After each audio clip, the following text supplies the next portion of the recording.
അങ്ങനെ big boss അഗ്നി പരീക്ഷയുടെ പ്രൊമോ, അതെ ജഡ്ജസിന്റെ പ്രൊമോ വന്നിരിക്കുകയാണ്. അതെ, ആരാണ് ആ ജഡ്ജസ്? മറ്റാരുമല്ല, നിങ്ങളും ഞങ്ങളും എല്ലാം പ്രതീക്ഷിച്ച ആൾക്കാർ തന്നെയാണ്. നമുക്ക് നോക്കാം എന്തൊക്കെയാണ് അവർ പറഞ്ഞത്, എത്ര ദിവസം ഈ ഷോ ഉണ്ടാവും.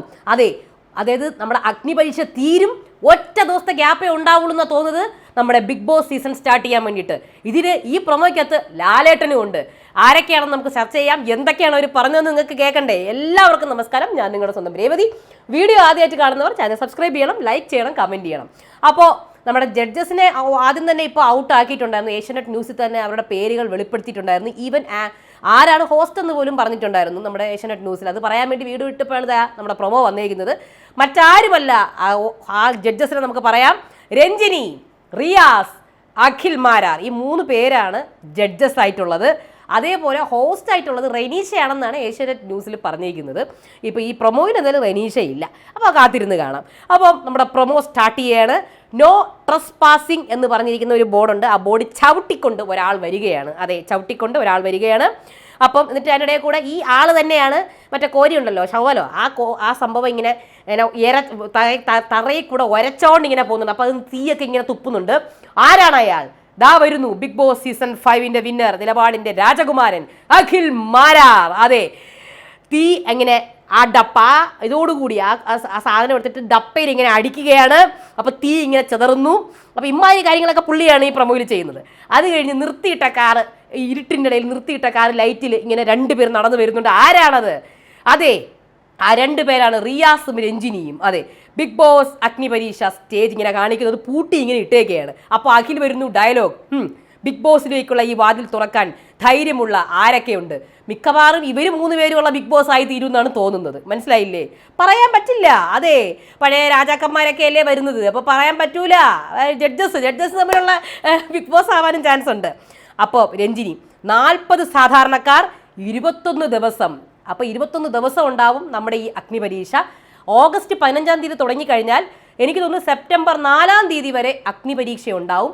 സെപ്റ്റംബർ 6-നാണ് നമ്മുടെ ബിഗ് ബോസ് മലയാളം സീസൺ 8 ആരംഭിക്കുന്നുണ്ടെങ്കിൽ ഒറ്റ ദിവസത്തെ ഗ്യാപ്പേ ഉണ്ടാവുള്ളൂ എന്നാണ് എനിക്ക് തോന്നുന്നത് കേട്ടോ. ബിഗ് ബോസിൽ എത്തുന്ന സാധാരണക്കാരെ കാത്തിരിക്കുന്ന ആദ്യ കടമ്പയാണ് ബിഗ് ബോസ് അഗ്നി പരീക്ഷ എന്ന ഷോ എന്നാണ് രഞ്ജിനി പറയുന്നത്. അത് കേട്ട് അഖിൽ അവിടെ ഇങ്ങനെ നിൽപ്പുണ്ട്, സിഗ്നൽ കൊടുക്കുകയാണ്. ആർക്ക്? റിയാസിന്. അപ്പോൾ റിയാസ് ഉടനെ ആണി ഇങ്ങനെ വലിച്ചിങ്ങനെ എറിയുകയാണ്. എന്നിട്ട് റിയാസ് പറയാണ്, ഈ യുദ്ധം ജയിക്കുന്ന 1-ഓ അതിലധികമോ സാധാരണക്കാരായിരിക്കും ഇത്തവണ ബിഗ് ബോസിൽ എത്തുക. അപ്പോൾ അഖിലാണ് തീ വെച്ചിട്ടുള്ള കളിയൊക്കെ അഖിലാണ് ചെയ്തത്. ലൈറ്റർ എടുക്കുന്നു, ലൈറ്റർ കത്തിച്ചിങ്ങനെ ഇടുന്നു, തീ ഇങ്ങനെ പടർന്ന് പന്തലിക്കുകയാണ് അവിടെയൊക്കെ. അപ്പം തീക്കളിയാണ്, അത്ര എളുപ്പമല്ല. ബിഗ് ബോസ് 6 പോലെ തന്നെ ടഫാണ് അഗ്നി പരീക്ഷയും. ആ ബിഗ് ബോസ് അതുപോലെ ടഫായിരിക്കും അഗ്നി 6ഓ അതെങ്ങനെ എന്തായാലും ബിഗ് ബോസ് പോലെ, 6 അല്ല, ബിഗ് ബോസ് പോലെ ടഫ് തന്നെയാണ് അഗ്നി പരീക്ഷ എന്നാണ് അഖിൽ പറയുന്നത്. അപ്പോൾ രഞ്ജിനി, ഞങ്ങളും നിങ്ങളും അതായത് വോട്ടിംഗ് ഉണ്ടാവും കേട്ടോ, ഞങ്ങളും നിങ്ങളും കൂടി ഇതിൽ നിന്ന് തിരഞ്ഞെടുക്കുന്ന ഏറ്റവും മികച്ച മത്സരാർത്ഥികളെ ആയിരിക്കും. Riyas, yes, the best of the best. ഇതൊക്കെ കണ്ടാൽ മതിയായിരുന്നു. അഖിൽ, അപ്പം ഇനി ഈ ഷോ കാണാതെ ബിഗ് ബോസ് കാണുന്നവരോട് എനിക്ക് ഒന്നേ പറയാനുള്ളൂ, അതായത് ഷോ കണ്ടേ പറ്റൂ, അതായത് അഗ്നി പരീക്ഷ. അത് കാണാതെ ബിഗ് ബോസ് കാണാനിരിക്കരുത് എന്നാണ് പറയുന്നത്. മനസ്സിലായില്ലേ? കാര്യം ഇത് കാണണം. അപ്പോൾ രഞ്ജിനി പറയാണ്, ഒന്നേ പറയാനുള്ളൂ എന്ന് അഖിൽ പറഞ്ഞ് നിർത്തി.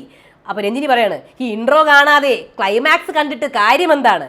അപ്പോൾ റിയാസ്, ടഫായിരിക്കും, ഇല്ലെങ്കിൽ നമ്മൾ ടഫാക്കും. ഈശ്വരാ, ഇതൊക്കെ പറയുന്നു, വല്ല ബലൂണ് പറക്കലോ ബോൾ പറക്കി എറിയലോ ഒന്നും ആവാതിരുന്നാൽ മതിയായിരുന്നു.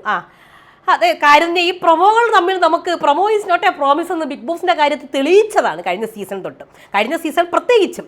എന്തൊക്കെയായിരുന്നു. അപ്പോൾ അഖിൽ, ഇത്തവണ തീപ്പൊരി പാറും, തീ വിട്ടൊരു കളിയില്ല അഖിലിന്. ഇത്തവണ തീപ്പൊരി പാറും, ഇല്ലെങ്കിൽ ഞങ്ങൾ പാറിക്കും. അങ്ങനെ 3 പേരും ഇരുട്ടത്ത് സൺഗ്ലാസ് ഒക്കെ എടുത്ത് വെക്കുകയാണ്. അപ്പോഴത്തേക്കും വേറെ ഒന്നിനും വേണ്ടിയിട്ടല്ല, അവിടെ ഒരു സ്ക്രീനുണ്ട്, ആ സ്ക്രീനിൽ ഒരാൾ വരും. ആരാണ്? ലാലേട്ടൻ ഇല്ലാണ്ട് പിന്നെ നമുക്ക് ആൾക്കാർക്ക്, സാധാരണ പ്രേക്ഷകർക്ക് മനസ്സിലാവില്ലല്ലോ ഇത് ബിഗ് ബോസിൻ്റെ ആണെന്ന്. അപ്പോൾ ലാലേട്ടൻ വരെയാണ്. കാല് പൊള്ളാതെ തീയിൽ കൂടി നടക്കാൻ കഴിയുമോ? നടക്കാൻ പറ്റത്തില്ല. ഒറ്റയ്ക്ക് നിന്ന് തളരാതെ പൊരുതാൻ കഴിയുമോ? എങ്കിൽ നിങ്ങളെ കാത്തിരിക്കുന്നത് ഒരു അഗ്നി പരീക്ഷയാണ്. അതെ, സാധാരണക്കാരിൽ നിന്നും അടുത്ത ബിഗ് ബോസിലേക്കുള്ള ഒരു അഗ്നി പരീക്ഷ എന്ന് ലാലേട്ടൻ പറയുന്നു. തീരുന്നു. ബിഗ് ബോസ് അഗ്നി പരീക്ഷ എന്ന് കാണിക്കുന്നു. ടൈം കാണിച്ചിട്ടില്ല. ടൈം മിക്കവാറും പാതിരാത്രി ആയിരിക്കും. മനസ്സിലായില്ലേ? എന്തായിരുന്നാലും എല്ലാ ദിവസവും ഉണ്ടാവും. ഓഗസ്റ്റ് 15 തൊട്ട് എല്ലാ ദിവസങ്ങളിലും അഗ്നി പരീക്ഷ നമുക്ക് കാണാൻ സാധിക്കും. കാത്തിരുന്ന് കാണാം എങ്ങനെ ഉണ്ടാകും എന്നുള്ളത്.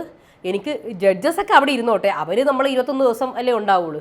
എൻ്റെ കാര്യം എന്ന് പറഞ്ഞാൽ കണ്ടസ്റ്റൻസ് എങ്ങനെ ഇരിക്കും എന്നുള്ളൊരു ടെൻഷൻ മാത്രമേ ഉള്ളൂ. കാര്യം ഇവരാണല്ലോ, ഇവർക്ക് പറ്റിയ അവസരമാണ് ഇപ്പോഴേ കുറച്ച് ഫാൻസിനെയൊക്കെ ഉണ്ടാക്കാൻ വേണ്ടിയിട്ട്. മനസ്സിലായില്ലേ? PR-കളൊക്കെ അവിടെ റെഡിയായി ഇരിപ്പുണ്ട്. പിന്നല്ലാണ്ട് ഞാനത് എന്തായാലും പറയും. കാര്യം ഇനി അങ്ങോട്ട് ഇതിൻ്റെ കളി തന്നെ ആയിരിക്കുമടാ. നമ്മൾ പറഞ്ഞാലും പറഞ്ഞില്ലെങ്കിലും ഇത് തന്നെ ആയിരിക്കും. മനസ്സിലായില്ലേ? അപ്പോൾ അതുകൊണ്ട് ഈ വർഷമെങ്കിലും ഒരു നല്ല കളിക്കുന്ന, ഈ വർഷമെങ്കിലും പറഞ്ഞാൽ എപ്പോഴും കളിക്കുന്ന ആൾക്കാരുണ്ടാവും, പക്ഷെ കളിക്കുന്ന ആൾക്കാരെല്ലാം ഔട്ടായി പോകാനാണ് പതിവ്. അല്ലെങ്കിൽ ഏതെങ്കിലും ഒന്നും കളിക്കാത്ത ഒരു സീസണായിരിക്കും. ഒന്നെങ്കിൽ കളിക്കുന്ന ആൾക്കാരൊക്കെ ഔട്ടായി പോവും, എന്നിട്ട് ഒന്നും കളിക്കാത്ത കുറച്ച് പേര് വരും ടോപ്പ് 10-ൽ, എന്നിട്ട് അതിലൊരു രാജാവോ രാജ്ഞിയോ ഉണ്ടാവും. ഇതിൽ അല്ലെങ്കിൽ ഒന്നും കളിക്കാത്ത ടീംസ് ആയിരിക്കും, എന്നിട്ട് എന്തെങ്കിലുമൊക്കെ കാണിച്ചു കൂട്ടുന്ന കുറേ ആൾക്കാർ ജയിക്കാൻ വേണ്ടിയിട്ട്. ഇത് സീസണെങ്കിലും കളിക്കുന്ന കുറച്ച് ആൾക്കാരും ആ കളിക്കുന്ന ആൾക്കാർ ടോപ്പ് 10-ൽ വരികയും ആ കളിക്കുന്ന ആൾക്കാർ ജയിക്കുകയും വേണം. സത്യം പറഞ്ഞാൽ അല്ലേ? അതിനകത്ത് PR ഇടപെട്ട് മറ്റുള്ളവരെ ചീത്ത വിളിക്കുക, മറ്റുള്ളവരെ എന്തെങ്കിലും കളിയെക്കുറിച്ച് അല്ലെങ്കിൽ ഗെയിമിനെക്കുറിച്ച് എന്തെങ്കിലും നെഗറ്റീവ് പറയുകയാണെങ്കിൽ ഉടനെ അവരെ പോയി തെറി വിളിക്കുക, കമൻറ്റ് ബോക്സ് പോയി തെറി വിളിക്കുക. ഇതൊക്കെ എല്ലാ സീസണും ഇപ്പം ഉണ്ടാവും, ഇതൊക്കെ ഉണ്ടാവും. പക്ഷെ ആ വിജയം ഒന്നും ഒരു വിജയം അല്ലടേ, അല്ലേ? ആ വിജയം ഒന്നും ഒരു വിജയം അല്ല. അത് കാലം തെളിയിക്കും ഇത് വിജയമാണോ അല്ലയോ എന്നുള്ളത്. അങ്ങനെയാണെങ്കിൽ അങ്ങനെ വിജയിച്ചാൽ പിന്നെ നിങ്ങൾക്ക് വോട്ട് ചെയ്ത പ്രേക്ഷകർ തന്നെ പറയും, ഇയാൾക്ക് ഞാൻ വോട്ട് ചെയ്ത് പോയല്ലോ. കമൻറ്റ് സെക്ഷനുകളിൽ ഞാൻ കാണുന്നുണ്ട് അതൊക്കെ. വോട്ട് ചെയ്ത് പോയല്ലോ, ഇതിനൊക്കെയാണോ ഞാൻ വോട്ട് ചെയ്തത് എന്നൊക്കെ. സോ ഇങ്ങനെ റിഗ്രറ്റ് ചെയ്യും. നമ്മൾ വല്ലവരെയും ചീത്തയും വിളിച്ച് നെഗറ്റീവ് PR പറയാൻ വേണ്ടി കൊടുത്ത് ബാക്കിയുള്ള കണ്ടസ്റ്റൻസിനെ വീട്ടുകാരെയൊക്കെ ചീത്തയും പറഞ്ഞ്, ലാലേട്ടനെയും ചീത്ത പറഞ്ഞ്, ഡയറക്ടറെയും ചീത്ത പറഞ്ഞ്, അവരെ പ്രാഗി, അവരായി വീട്ടിലുള്ള ആൾക്കാരെയും തെറി പറഞ്ഞ് ഒക്കെ നമുക്ക് നേടുന്ന ഒന്നും നമുക്ക് നിലനിൽക്കത്തില്ല. കിട്ടും, നമുക്കെല്ലാം കിട്ടും, നമുക്ക് അപ്പോഴത്തേക്കും പൈസ കിട്ടും, ചിലപ്പം നല്ല ഇത് കിട്ടും, എല്ലാം കിട്ടുമായിരിക്കും. പക്ഷേ ദിസ് ഇസ് എ കർമ്മ ഫോർ എവറിത്തിങ്. കർമ്മ എന്തായാലും നമ്മുടെ കൂടെ നമുക്കുണ്ടാവും എപ്പോഴായിരുന്നാലും. മറ്റുള്ളവരുടെ കണ്ണീര്, മറ്റുള്ളവരുടെ വിഷമം, അതെല്ലാം നമുക്കതിന് കണക്ക് പറയേണ്ടി വരും എപ്പോഴായാലും. അതുകൊണ്ടാണ് ആൾക്കാരെ കൊണ്ട് പിന്നെ റിഗ്രറ്റ് ചെയ്യിക്കരുത്. ഇയാൾക്കാണല്ലോ ഞാൻ വോട്ട് ചെയ്തത്, ഇവർക്ക് വേണ്ടിയിട്ടാണല്ലോ ഞാൻ ഇത്രയും കൂടുതൽ നിന്നത്, ഇങ്ങനെ ആൾക്കാർ പറയേണ്ട ഒരു ഗതി ഉണ്ടാവരുത്. അപ്പോൾ നിങ്ങൾക്ക് നിങ്ങളുടെ അധ്വാനം വെച്ച് മുന്നേറാൻ സാധിക്കും, നിങ്ങളുടെ കഴിവ് വെച്ച് മുന്നേറാൻ സാധിക്കും. അത് മാത്രമേ എനിക്ക് ഈ ബിഗ് ബോസിൽ വരുന്ന കോമണേഴ്സിനോട് പറയാനുള്ളൂ. കാര്യം നിങ്ങൾ പുതുമുഖങ്ങളാണ്. നിങ്ങൾക്ക് എന്തെങ്കിലും ഇതിനകത്ത് എത്തിക്കഴിയുമ്പോൾ തന്നെ നിങ്ങൾ ലോകത്തുള്ള എല്ലാ മലയാളികളും നിങ്ങൾ തിരിച്ചറിയും. ചിലപ്പോൾ നിങ്ങൾ ചിലപ്പോൾ ഒരു രാജാവായേക്കാം, ചിലപ്പോൾ നിങ്ങൾക്ക് ഒരുപാട് ഫാൻസ് ഉണ്ടായേക്കാം, പക്ഷേ ഇൻസ്റ്റയിൽ വരുന്ന ഫോളോവേഴ്സ് ഉണ്ടായേക്കാം. നിങ്ങൾക്ക് ആ സമയത്ത് നിങ്ങളുടെ കൂടെ എല്ലാവരും ഉണ്ടാവും. പക്ഷേ നിങ്ങളുടെ കഴിവ് വെച്ചും കല വെച്ചും നിങ്ങൾ കയറാൻ നോക്കുക, മറ്റുള്ളവരെ ദ്രോഹിക്കാതെ. നിങ്ങൾക്ക് തീർച്ചയായിട്ടും നിങ്ങളുടെ കൂടെ നിങ്ങൾക്ക് നല്ലത് മാത്രമേ സംഭവിക്കുള്ളൂ. നിങ്ങൾ ചിലപ്പം ഒരുപാട് പേർക്ക് ഇഷ്ടം ഉണ്ടാവത്തില്ല, പക്ഷേ നിങ്ങളായിട്ട് നിൽക്കുക. മനസ്സിലായില്ലേ? സത്യത്തിൻ്റെ കൂടെ നിൽക്കുക. തീർച്ചയായിട്ടും നിങ്ങൾക്ക് നല്ലതിന് വേണ്ടി അല്ലെങ്കിൽ അത് കിട്ടാൻ വേണ്ടി കുറേ കള്ളം പറയുക, മറ്റുള്ളവരെ ക്യാരക്ടർ അസാസിനേഷൻ ചെയ്യുക, അങ്ങനെ ഒന്നും ചെയ്യാതിരിക്കുക. കാരണം ആ സമയത്ത് നിങ്ങളെ പക്ഷം പിടിക്കാൻ, നിങ്ങളെ പൊക്കിയടിക്കാൻ ഒക്കെ നിങ്ങൾക്ക് PR ഉണ്ടാവും, ഒക്കെ ഉണ്ടാവും, മറ്റുള്ളവരെ താറടിക്കാൻ ഒക്കെ ഉണ്ടാവും. പക്ഷെ അതൊക്കെ അസത്യങ്ങളായിരിക്കും. അസത്യങ്ങളൊന്നും ഒരിക്കലും നിലനിൽക്കില്ല. സത്യം മാത്രമേ നിലനിൽക്കുള്ളൂ. അത്രയേ ഉള്ളൂ.